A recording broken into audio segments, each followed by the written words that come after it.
Olá, sombrios, tudo bem? Antes de começar o vídeo, já peço a você que deixe seu like, se inscreva e compartilhe o vídeo. Gosta do nosso conteúdo e deseja ajudar o canal? Clica no botão de valeu e contribua com o que seu coração desejar ou seja membro.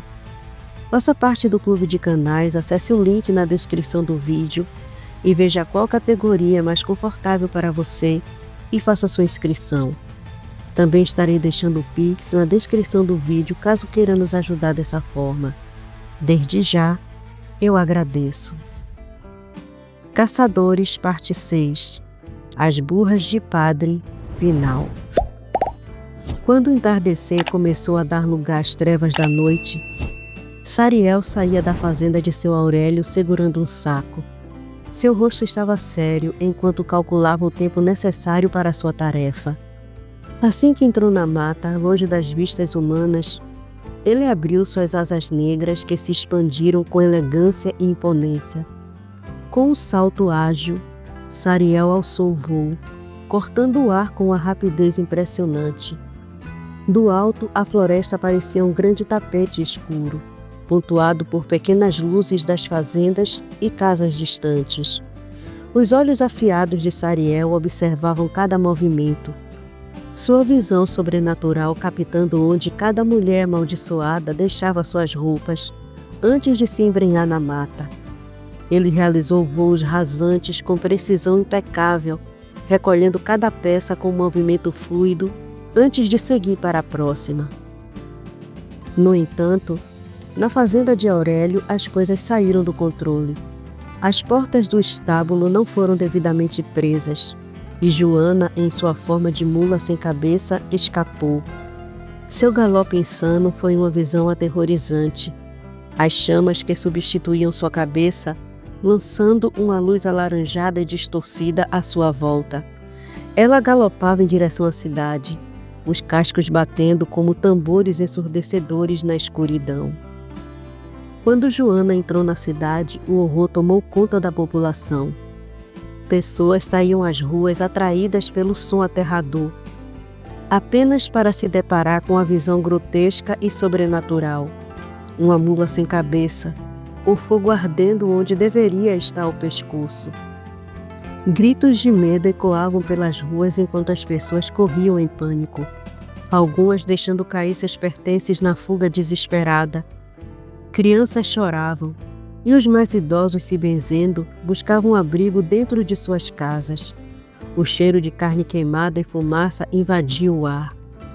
Joana continuou seu caminho frenético até a igreja, onde começou a golpear as portas com coices potentes tentando arrombá-las. A madeira gemia sob o impacto. Fragmentos voavam a cada golpe. Lá dentro, o padre Almir estava em pânico, trancado entre o altar e as janelas. Ele tentava desesperadamente encontrar uma saída, mas a cada janela que abria, via a mula lá fora vigiando, como se pudesse prever seus movimentos. Enquanto isso, na mata, Inês se movia com uma graça quase sobrenatural em sua forma de loba. Seu corpo musculoso e alto, com cerca de 2 metros, era um reflexo perfeito de força e precisão. Sua pelagem branca reluzia com os raios da lua que atravessavam o dossel das árvores, e os seus olhos cor de âmbar brilhavam intensamente na escuridão. Ela farejava o ar, captando o cheiro inconfundível de equino e carne queimada que marcava o rastro das mulas. Com rosnados graves e movimentos calculados, Inês afugentava as mulas restantes, direcionando-as para um ponto que ela e Sariel haviam preparado. Um grande e largo buraco, profundo o suficiente para caber as 6 mulas, estava escondido estrategicamente pela vegetação. Inês corria pela mata com agilidade, suas patas praticamente silenciosas contra o chão de folhas, enquanto guiava as mulas para a armadilha. Cada movimento era uma combinação de velocidade, força e estratégia. Ao mesmo tempo, Sariel finalizava sua missão de reunir todas as roupas. Ele voava com incrível destreza, carregando o saco com os pertences recolhidos, sempre atento ao trabalho de Inês na terra. Ambos sabiam que o sucesso daquela noite dependia de cada segundo de ação coordenada. O tempo estava contra eles, mas o vínculo que havia formado e a determinação que compartilhavam os impulsionavam a não falhar. Inês afugentava a última mula que resistia teimosamente à beira do buraco. A criatura, irritada com a insistência da loba, girou o corpo com violência e desferiu um coice brutal. O impacto lançou Inês contra uma árvore próxima, o tronco rachando com o choque. Um ganido de dor escapou de seus lábios, ecoando pela mata. Sariel chegou nesse momento, aterrissando com rapidez ao ouvir o som. Ele correu até ela preocupado, mas Inês rosnou, um aviso claro para que ele deixasse o socorro de lado e focasse na mula. Entendendo a urgência, Sariel se virou e perseguiu a mula, guiando-a com determinação até o buraco. Com um movimento firme, ele a empurrou para dentro, encerrando a resistência da última criatura. Enquanto isso, na cidade, o caos tomava conta. Os coices de Joana finalmente arrebentaram as portas da igreja, que cederam com um estrondo. Com um relinchar aterrorizante, ela invadiu o local, as chamas de sua cabeça iluminando o interior com uma luz infernal. O padre Almir, em pânico, gritava por socorro, enquanto corria de um lado para o outro, tentando escapar. Cada janela que ele tentava abrir era bloqueada pela presença vigilante da mula, que parecia antecipar seus movimentos. Seu Aurélio e alguns peões chegaram à cidade, mas não há tempo de impedir que Joana, em sua forma amaldiçoada, começasse a destruir a igreja em sua busca frenética pelo padre. De volta à mata, Sariel olhou para Inês, que ainda estava caída no mesmo lugar, respirando com dificuldade. Apesar da dor evidente, ela se ergueu lentamente, sua determinação inabalável. Pegando o saco com a boca, ela caminhou com passos lentos e pesados, cada movimento denunciando o esforço que fazia para ignorar a dor. Ela deixou o saco próximo à fogueira enquanto Sariel observava preocupado. Ele sabia que Inês priorizava o trabalho acima de tudo, mesmo quando seu corpo clamava por descanso. Sariel acendeu a fogueira, o crepitar das chamas crescendo rapidamente. Ele jogou as roupas no fogo e, quando estas começaram a queimar, adicionou sal grosso. As chamas subiram com uma violência assustadora, iluminando a mata ao redor com um brilho intenso. Um grito sobrenatural ecoou de todas as direções, como se a própria floresta estivesse lamentando. O som era aterrorizante, um misto de dor e libertação. Enquanto as roupas se transformavam em cinzas, um rebuliço de gemidos e som de ossos estalando veio do buraco. A maldição fora quebrada. As mulheres começaram a voltar ao normal, seus corpos se contorcendo enquanto recuperavam suas formas humanas. O silêncio que se seguiu foi quase ensurdecedor, um contraste com o caos que dominara momentos antes. Na igreja, Joana caiu desmaiada no chão. Seu corpo humano, frágil e exausto, repousava ao lado do corpo pisoteado do padre Almir. A cena era um misto de tragédia e alívio, o fim de um ciclo de sofrimento que marcaria para sempre a história de Ponta da Serra. Ao ver que as mulheres estavam salvas, Inês finalmente cedeu à dor. Com passos lentos, ela se aproximou de uma árvore na mata, sua respiração pesada e irregular. O choque de seu corpo contra o chão úmido parecia trazer um alívio momentâneo, enquanto a consciência lentamente a abandonava. Seu corpo começou a retornar à forma humana, os músculos se ajustando e a pelagem recuando, deixando à mostra sua pele machucada e marcada pela batalha. Ela acordou horas depois em um quarto simples, porém aconchegante, na fazenda de Aurélio. A luz do sol filtrava-se pelas cortinas, iluminando suavemente o ambiente. Sariel estava sentado ao lado dela, a preocupação evidente em seu semblante. Ele permaneceu em silêncio, mas seus olhos brilharam com o alívio de vê-la abrir os olhos. Uma das empregadas da casa, ao notar que Inês havia acordado, sorriu e saiu apressada para chamar Aurélio. Quando o fazendeiro entrou no quarto, seu rosto carregava uma expressão de reverência e gratidão. Ele foi até ela e segurou sua mão com firmeza, inclinando ligeiramente a cabeça como em um gesto de respeito. Obrigado, moça. Eu tenho uma dívida com você e seu parceiro. Minha filha está bem, mas não posso dizer o mesmo do padre Almir. Minha filha escapou e dessa vez conseguiu concluir sua vingança.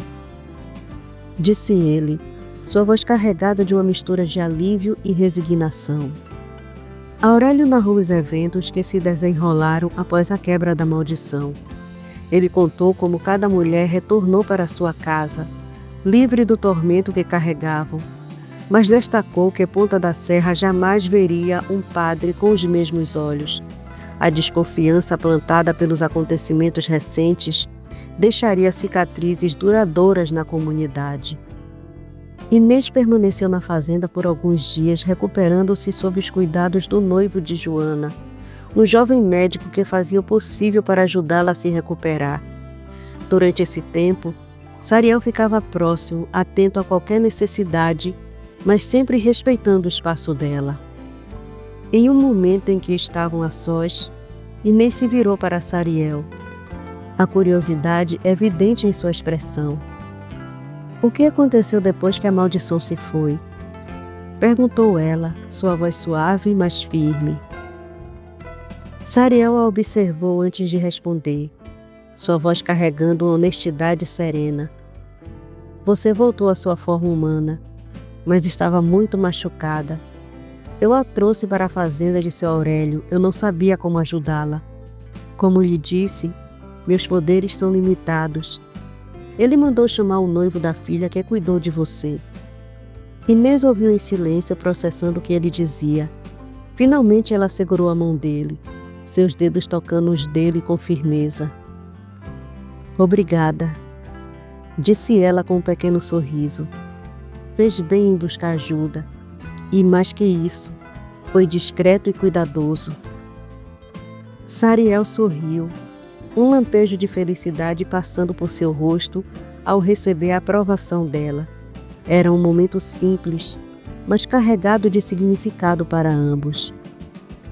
Pouco tempo depois, os dois se despediram de Aurélio e Joana, recebendo agradecimentos calorosos. Joana, agora livre da maldição, parecia um pouco mais leve, embora ainda carregasse as marcas do que acontecera. Aurélio, com um sorriso emocionado, prometeu que nunca esqueceria o que eles haviam feito por sua família. Ao retornarem para Crato, encontraram o padre João, que os recebeu com entusiasmo e alívio. Eles contaram todos os detalhes dos eventos em Ponta da Serra. O padre João ficou impressionado com a narrativa dos fatos e profundamente satisfeito com as ações de Inês e Sariel. Ele reconhecia o valor da dupla, algo que ia além do que ele esperava de qualquer caçador que já conhecera. Quando Inês pegou as chaves para devolver a caminhonete, ele ergueu a mão recusando. Vocês dois fazem um bom serviço para a comunidade. Vão precisar mais dela do que eu. Os documentos estão em dias e não terão problemas com isso. Mas me digam, para onde vão agora? Perguntou ele com um sorriso leve. Inês passou as mãos pelos cabelos negros, enrolando o rabo de cavalo em um coque improvisado para aliviar o calor sufocante do Nordeste. Ainda não sabemos, padre, respondeu ela. Nada chegou na minha caixa postal. Então vou dar uma olhada nas notícias da internet para ver se há algum caso estranho que requeira a nossa atenção. O padre assentiu pensativo, mas seus olhos brilharam com algo mais. Ele se levantou, foi até sua mesa e pegou o envelope. Entregou-o a Inês, que aceitou e começou a ler o conteúdo. Após alguns instantes de silêncio, ela ergueu o olhar para o padre, seus olhos firmes. Não trabalhamos para ninguém, padre, declarou ela. Seguimos nosso caminho livre e ajudamos a quem precisa. Padre João sorriu, inabalado pela resposta de Inês. E no que depender de mim, continuará assim, minha filha. Mas convenhamos, você tem uma ajuda única a seu lado. Bem direcionados, vocês dois podem fazer muito mais do que já fazem. Inês lançou um olhar irônico para Sariel. Mas quando voltou seus olhos para o padre, algo mudou. Seus olhos castanhos adquiriram um brilho âmbar intenso, quase como fogo líquido. Um leve rosnado embutido em sua voz transparecia enquanto ela respondia com firmeza. Não somos humanos, padre. Somos criaturas de bom coração, que ajudam quem precisa.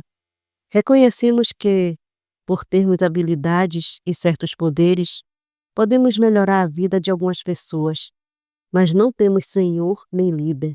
Trabalhamos sozinhos, e mesmo que nos indique alguma missão, como sua carta diz, faremos do nosso jeito e no nosso tempo. Padre João engoliu em seco.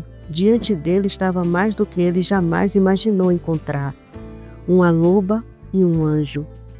Apesar disso, ele persistiu em sua proposta, agora em tom mais conciliador.